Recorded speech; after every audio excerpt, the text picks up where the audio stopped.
My wife planned our anniversary trip alone, to surprise me. The surprise was waiting in room 214, and it wasn't champagne. She told me not to pack anything nice, that she had it handled, that all I needed to do was show up and let her surprise me for once. I should have known that a woman who plans everything down to the minute doesn't suddenly hand over control out of romance. She hands over control when she's already decided what you're allowed to see, and what you're not.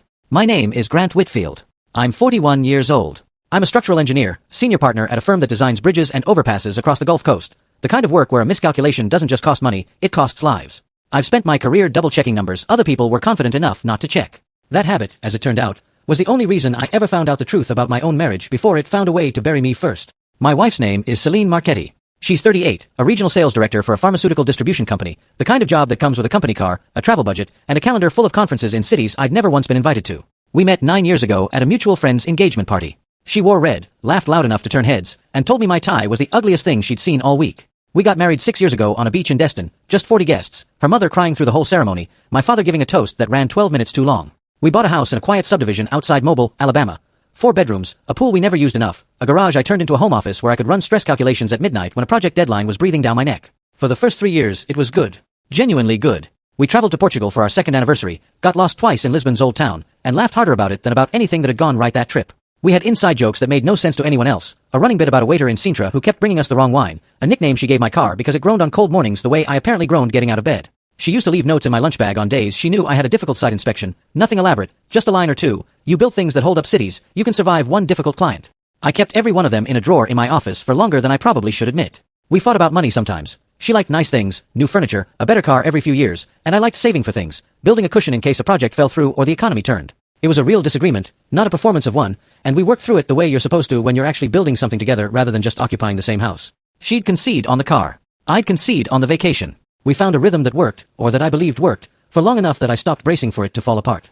Her mother, Carol, used to say we were the kind of couple that made other people feel a little better about their own marriages, the kind that argued in public sometimes but never in a way that felt dangerous, always circling back to something warmer by the end of the evening. I used to take a quiet pride in that. Looking back now, I understand that what looked like resilience from the outside was, at least on her end, something closer to management, the careful maintenance of an appearance, not necessarily the maintenance of the thing itself. That's what a marriage is supposed to do. Bend without breaking. I just didn't yet understand that only one of us was still trying to keep it from breaking by the time this story really begins. Then, somewhere around 18 months before the story starts, the bending stopped feeling like flexibility and started feeling like erosion. I want to be precise about this, because precision is the only thing that ever protected me through what came next. It wasn't one moment. It was a slow accumulation of small ones, each easy to dismiss on its own, and devastating only once you finally lined them all up side by side. The first thing I noticed was her phone. Celine had always kept it close. Occupational hazard, she said, for someone whose entire job ran through her phone. But around the spring of last year, she started sleeping with it under her pillow instead of on the nightstand. If it buzzed at night, she'd glance at it in the dark and turn the screen away before I could see anything but the glow. I told myself it was just work stress. Her company was going through a restructuring, and she'd mentioned more than once that her territory was under review. I gave her the benefit of the doubt, because that's what you do when you've built 6 years with someone and the alternative, dismantling that trust, feels heavier than staying quiet a little longer. Then there was the travel. Celine had always traveled for work, 2 or 3 nights a month, sometimes more during conference season. But over the last year, the trips multiplied. Nashville, Atlanta, New Orleans, sometimes twice in the same month to the same city, which struck me as strange for someone whose territory covered the entire Gulf South and shouldn't have required repeat visits so close together. When I asked, she'd say something about follow-up meetings or compliance audits, and I stopped pressing because the answers always felt like they'd been prepared in advance rather than actually explained. She started dressing differently too. New lingerie I never saw her wear at home. A different perfume, something warm, almost smoky, nothing like the soft floral scent I'd bought her every birthday since we met. When I mentioned it once casually, she said she was just trying something new, and I let it go, the way you let go of things you're afraid to hold onto too tightly. The neighbor 2 houses down, a retired Coast Guard officer named Walt Pruitt who was up most mornings before the sun walking his old bloodhound, mentioned something to me on a Saturday that I couldn't shake for days afterward. We were both out front, him with the dog's leash wrapped twice around his hand, me with a recycling bin, making small talk about a storm system moving in off the Gulf. Hey, not my business, Walt said, scratching behind his ear the way people do when they're about to say something they've been debating saying, but there's a black pickup that's been parked a couple streets over some mornings when your wife heads out early. Figured it was maybe a co-worker carpooling or something. I thanked him and went back inside. I stood in the kitchen with the recycling bin still in my hand for a long moment, staring at the counter without really seeing it. Celine left for the airport at 6:15 on travel mornings. A truck parked 2 streets over, at that hour, wasn't a carpool. The second thing that stopped me came the same week, almost as if the universe had decided subtlety was no longer required. Celine had asked me to grab her passport from the filing cabinet in our home office. She needed it for an expedited TSA renewal, she said, something about a new travel requirement for her territory. I found the passport. I also found, tucked behind a folder labeled Tax Documents 2023, a stack of hotel confirmation printouts. Not from her expense reports. Personal printouts, paid on a card I didn't recognize, for a boutique property downtown that had absolutely nothing to do with any pharmaceutical distribution route I'd ever heard her describe.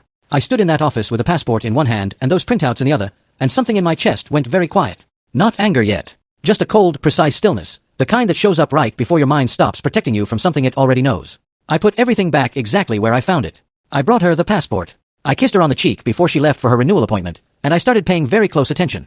I've spent my entire career looking for the point of failure in a system before it becomes visible to anyone standing on top of it. Cracks in concrete don't announce themselves loudly. They start hairline, invisible to the untrained eye, and by the time they're obvious, the structure's already compromised. That instinct, the one that scans for stress fractures before they become collapses, didn't stay confined to my job. It came home with me every night. I didn't confront Celine. Not yet. Confronting someone before you understand the full load they're carrying doesn't get you the truth. It gets you a hastily reinforced version of the truth, shored up overnight with whatever explanation survives the panic. So I watched. I listened.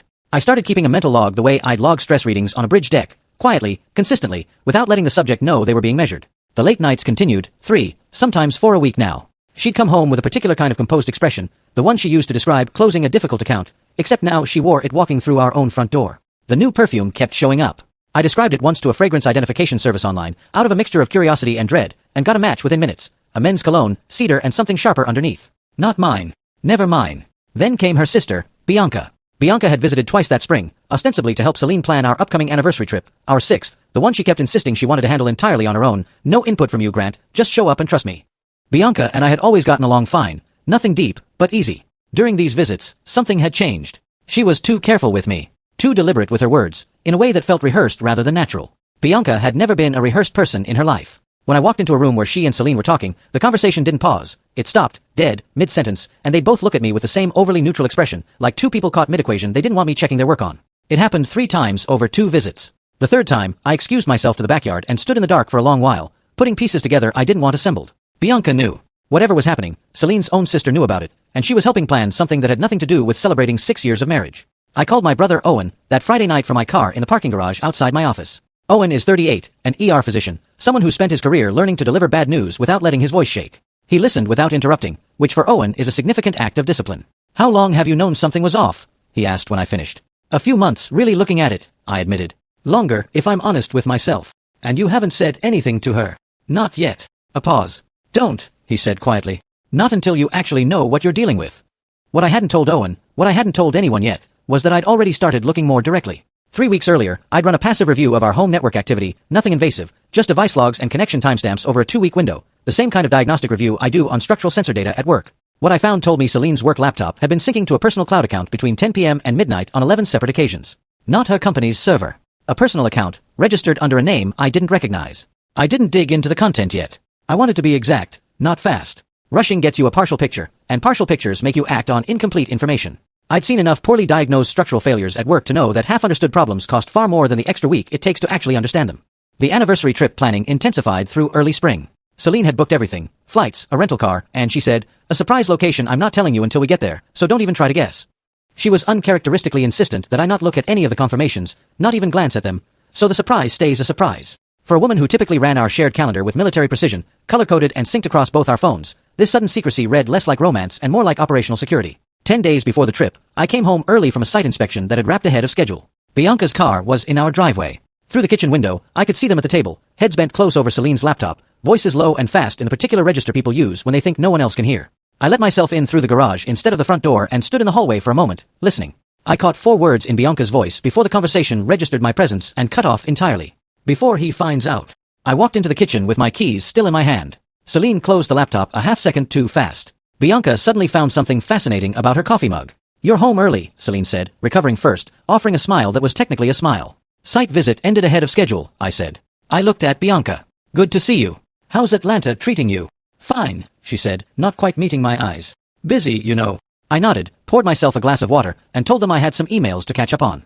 I did not have emails to catch up on. I went into my home office, closed the door, and opened my laptop. This time, I went further than I ever had before. Buried inside the metadata of that personal cloud folder, the one I'd flagged in the network logs weeks earlier, was a set of hotel booking confirmations for our anniversary trip.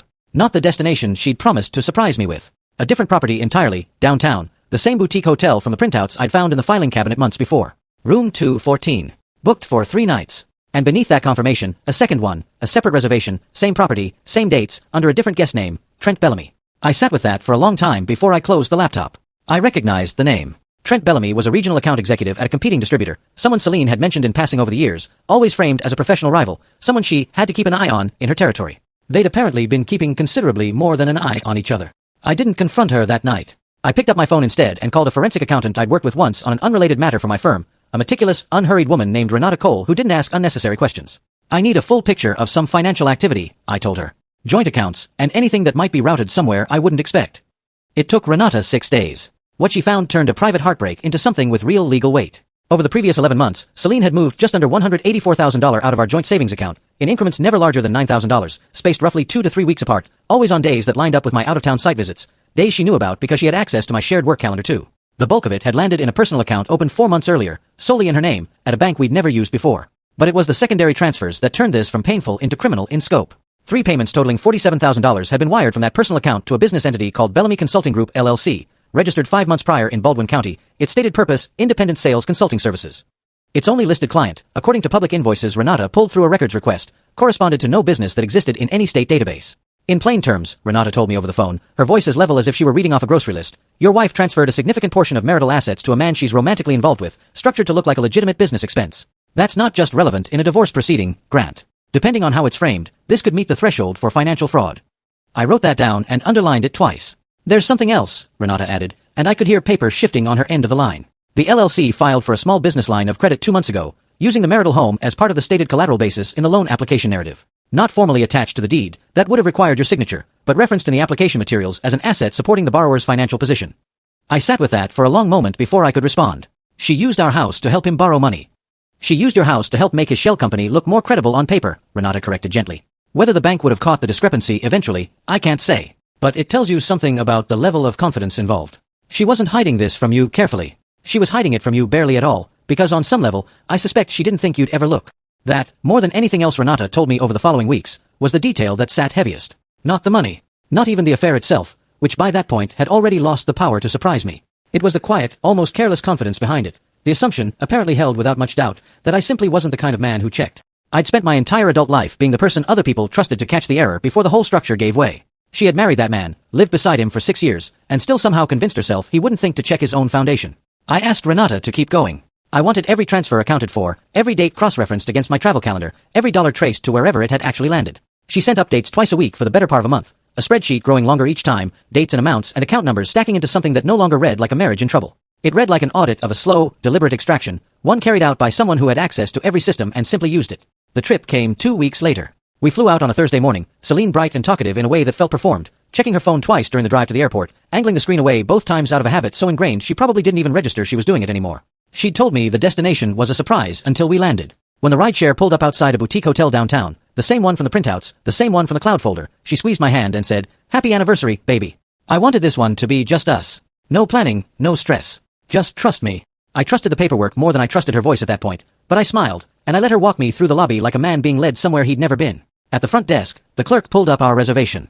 Whitfield Marchetti, room 214, she confirmed, sliding 2 keycards across the counter. Enjoy your stay. Room 214. The same room number from the confirmation I'd found weeks before under a different guest's name. We rode the elevator up together. Celine chattered about the rooftop bar, the spa she'd booked for the following afternoon, a dinner reservation at 7. I nodded along, watching the numbers climb, feeling the particular stillness that comes right before you already know what's behind a door before you've opened it. She swiped the keycard. The lock clicked green.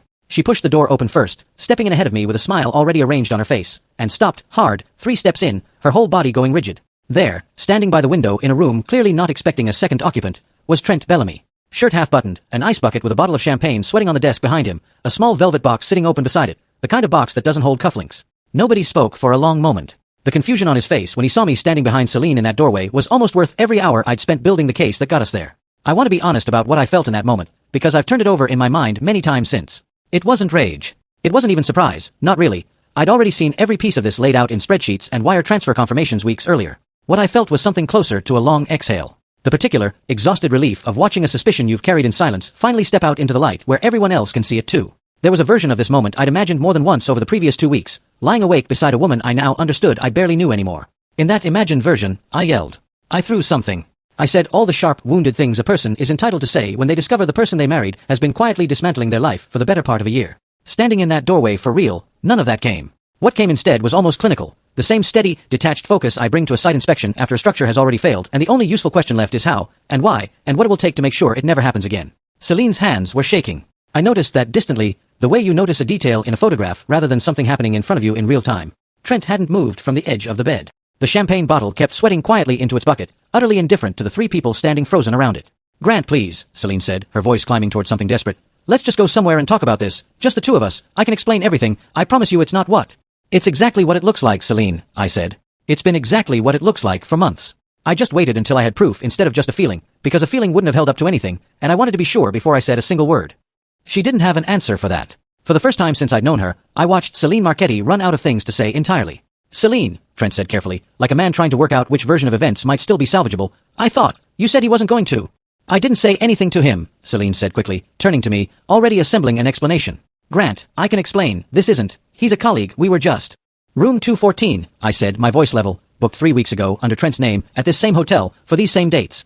I've had a copy of that confirmation for 2 weeks, Celine. Her face went through several colors in rapid succession. And the $47,000 wired to Bellamy Consulting Group, I continued, which, according to public filings, has never actually consulted for anyone. I have that too. Trent sat down slowly on the edge of the bed, all the color leaving his face at once. I'm not here to make a scene, I said, and I meant it. I came because I wanted to see this with my own eyes instead of just reading about it in a forensic report. Now I have. I picked my bag back up from the hallway floor where I'd set it down without realizing, and I walked out. I didn't slam the door. I didn't raise my voice once. I took the elevator down alone, checked myself into a different hotel 4 blocks away under my own name, and sat on the edge of that bed with my laptop open, the way you sit when a long-held suspicion has finally, completely, become fact. I called Renata first thing the next morning.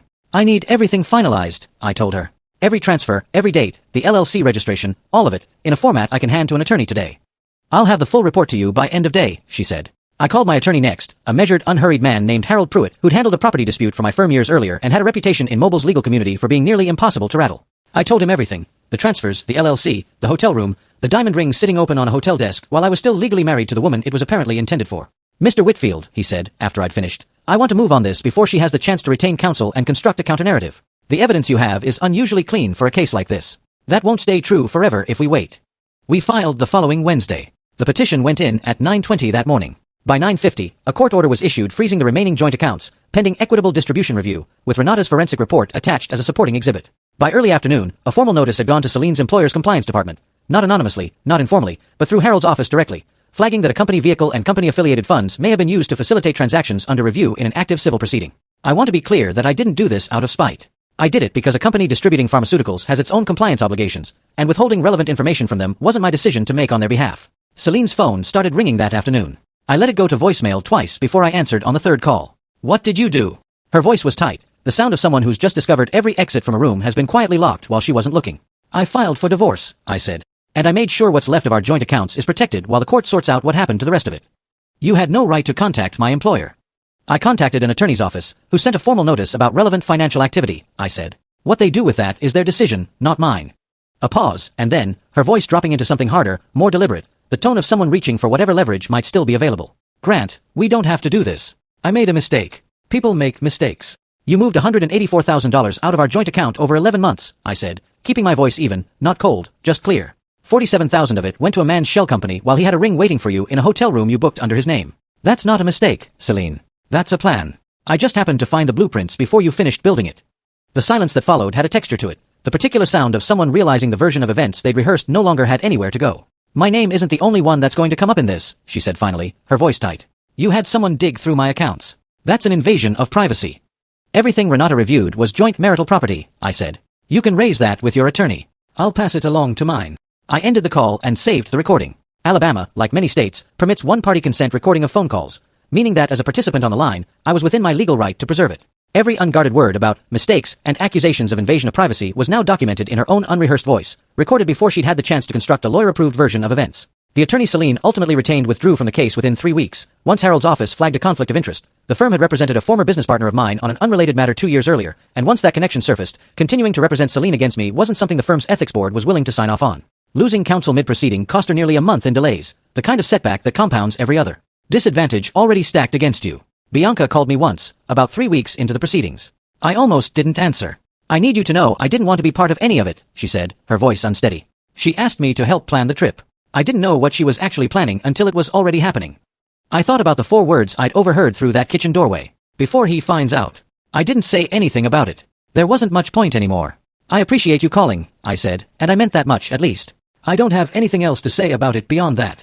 Trent Bellamy's employer, I learned much later through an industry contact, opened an internal review once word of the LLC and the wire transfers became relevant to the divorce filing's public record. He resigned from his position 2 months later, before that review concluded. I never contacted his employer myself. I didn't need to. Documentation, once it exists, tends to find its own way into the rooms it's relevant to. The hearing was set for a Thursday morning in late autumn, in the Mobile County Family Court.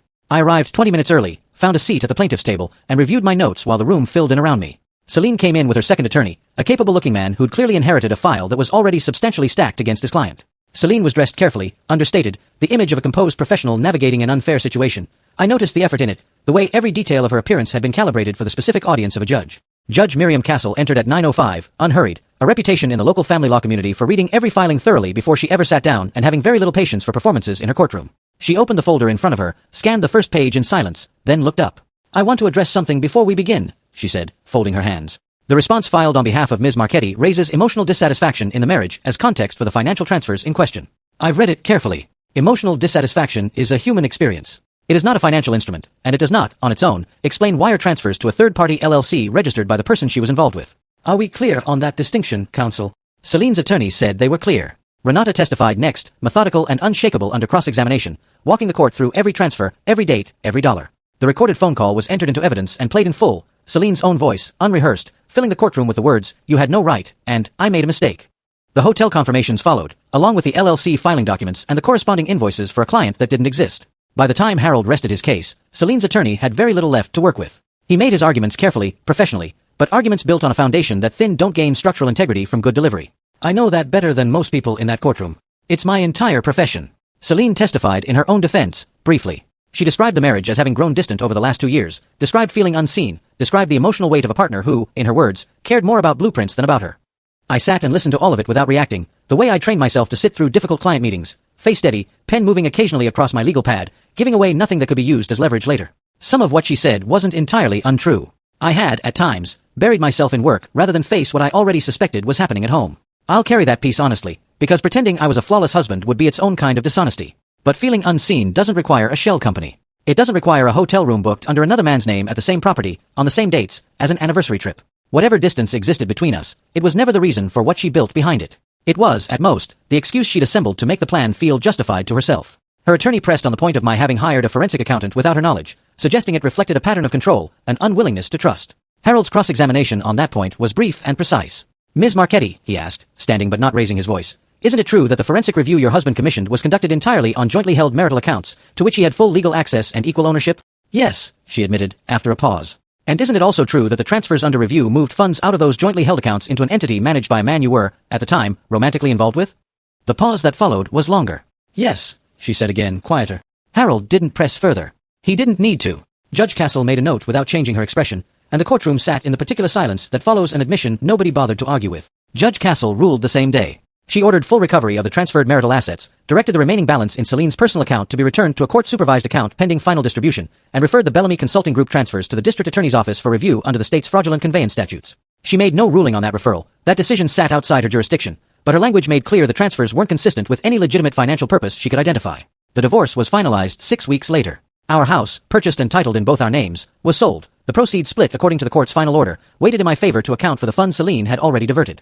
I moved into a rental near the water for a while, a small place with a view of the bay that I hadn't had time to properly notice in years. I walked out of the courthouse that final day into a bright, cool November afternoon and stood on the steps for a moment, the way you stand once a long structural inspection is finally complete and the report comes back clean. Harold shook my hand and told me we'd done well. I thanked him, and I meant it. It wasn't triumph, exactly. It was quieter than that. The specific, worn-out relief of finally setting down something heavy you'd been carrying so long you'd almost forgotten what your shoulders felt like without it. Owen came by that weekend with 2 takeout containers and the particular look he wears when he wants to have a real conversation but isn't going to force it. We sat out on the small balcony of my rental, the bay dark and quiet below us, and let the silence run for a while before he finally said what he'd clearly been sitting with. Do you think she actually believed she loved him, he asked, or do you think it was always just an exit plan with extra steps? I thought about it honestly, the way I try to think about everything now, without letting old affection round off the sharp edges. Both, probably, I said. I think she convinced herself it was love because admitting it was an exit strategy would have meant admitting she'd been planning to leave for over a year while still sleeping next to me every night. The love story was easier to live with than the truth. Owen turned his glass slowly, watching the water. And the ring, he said. The timing of it. Right there in the room. I think Trent moved faster than she expected him to, I said. I think she wanted the anniversary trip to feel like closure on her terms, quiet, controlled, and instead she walked into a proposal she hadn't planned for, in a room she'd booked for an affair, on the same weekend she was supposed to be celebrating 6 years with me. That's almost funny, Owen said quietly, in the worst possible way. It is, I agreed. The whole plan fell apart because two people who were both lying to me were also, apparently, lying to each other about the pace of things. We sat with that for a while, the bay lights flickering on the water below. You never once raised your voice through any of this, Owen said after a while, turning his glass slowly in his hand. Not with her, not with Bianca, not even that day in the hotel room. I keep thinking about that. I don't know if I could have done that. I thought about it plenty, I admitted. There were nights I sat in that rental with the forensic report open on my laptop and wanted nothing more than to drive over there and say every furious thing I'd been holding back for months. But anger doesn't hold up in front of a judge, and it doesn't undo a single wire transfer. The only thing that ever actually protected me through any of it was staying exact. Documented. Quiet until the moment quiet stopped being useful. That's a very engineer way of surviving a divorce, Owen said, and there was a faint, tired warmth in it, the closest thing to a joke either of us had managed in weeks. It's the only way I know how to survive anything, honestly, I said. Find the point of failure. Understand the load it was actually carrying. Don't rebuild anything until you know exactly what broke and why. He didn't say anything else for a while after that. Just let the silence sit the way good silence does between people who don't need to fill it. Out on the water, a shrimp boat's running lights moved slowly toward the horizon, small and steady against the dark. Professionally, nothing had changed. My firm had held steady through the entire period. The projects didn't stop needing calculations just because my personal life had needed a forensic accountant. I built systems at work that didn't require my constant presence to keep functioning correctly, and it turned out I'd unknowingly built something similar into how I handled my marriage falling apart. Steady, methodical, load-tested before I ever acted. Bianca and I don't speak much anymore, though she sends a card at Christmas, brief and a little careful, the way you write to someone you feel you failed even if you weren't the one who did the actual damage. I've never held it entirely against her. She was caught in the current of someone else's decision, the way people around a collapse often are, not the cause of the failure, just close enough to it to get pulled under. Renata's report sits in a folder in my filing cabinet still, the one I originally opened looking for a passport.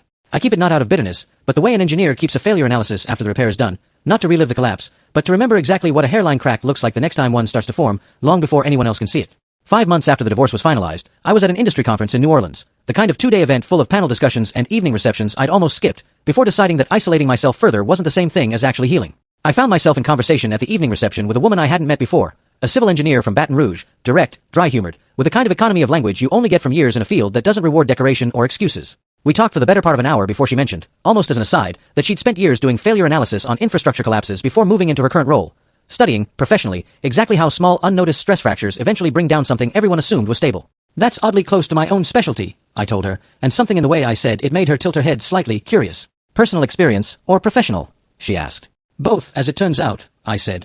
Recently. She didn't press further, which I appreciated more than she probably realized. We talked for another hour after that, about bridges, about failure points, about how the biggest collapses are almost never sudden, they're just the final visible moment of something that had already been failing quietly for a long time before anyone thought to look closely enough to notice. She gave me her number before the reception ended. I held onto it on the drive back to my hotel that night, not building anything from it, not rushing toward anything, just acknowledging quietly to myself that the world kept moving forward even after something in it had collapsed, and that a man who had spent the better part of 2 years learning to read the cracks before they became catastrophic might, carefully, without hurry, eventually learn to build something new that could actually hold weight. I never did hear from Celine directly again after the final court date, aside from the occasional necessary email from her attorney about the last logistics of the property sale. I heard, through the small overlapping circles that Gulf Coast professionals inevitably share, that she'd relocated to Atlanta a few months later, closer to Bianca, taking a position with a different distributor in a territory that didn't overlap with anything familiar. I hope, honestly, that whatever she builds next holds up better than what she built with me. I don't say that with bitterness. I say it the way you'd want any structure to hold, even one you no longer have any stake in standing beneath. I kept the house in Mobile. The offer I made during settlement covered Celine's share cleanly, and something in me needed to stay in the place I'd actually built a life in, rather than start entirely from nothing in a city I didn't know. I repainted the bedroom that spring, a color she never would have chosen, something closer to the blue-gray of the Gulf on an overcast morning. I turned the guest room, the one that used to hold her overflow of shoes and unworn dresses, into a proper drafting studio, natural light pouring in from the east-facing window every morning I'm home to see it. Some nights, working late on a stress analysis for a new overpass project, I think about how much of what I do for a living is really just this, looking for the hairline crack before it becomes the headline. Reading the small signs. Trusting the numbers over the reassurances. It took me the better part of a marriage to understand that the same discipline that keeps a bridge standing for 50 years is the exact discipline that will tell you, quietly and long before anyone else notices, when the thing you've built your life on has already started to fail. I don't regret checking. I don't regret being exact instead of loud. And when I finally do build something new, with someone whose foundation I don't have to quietly inspect behind their back just to feel steady, I intend to build it the same way I build everything that's meant to last. Slowly, carefully, and always checking the load before I trust it to hold.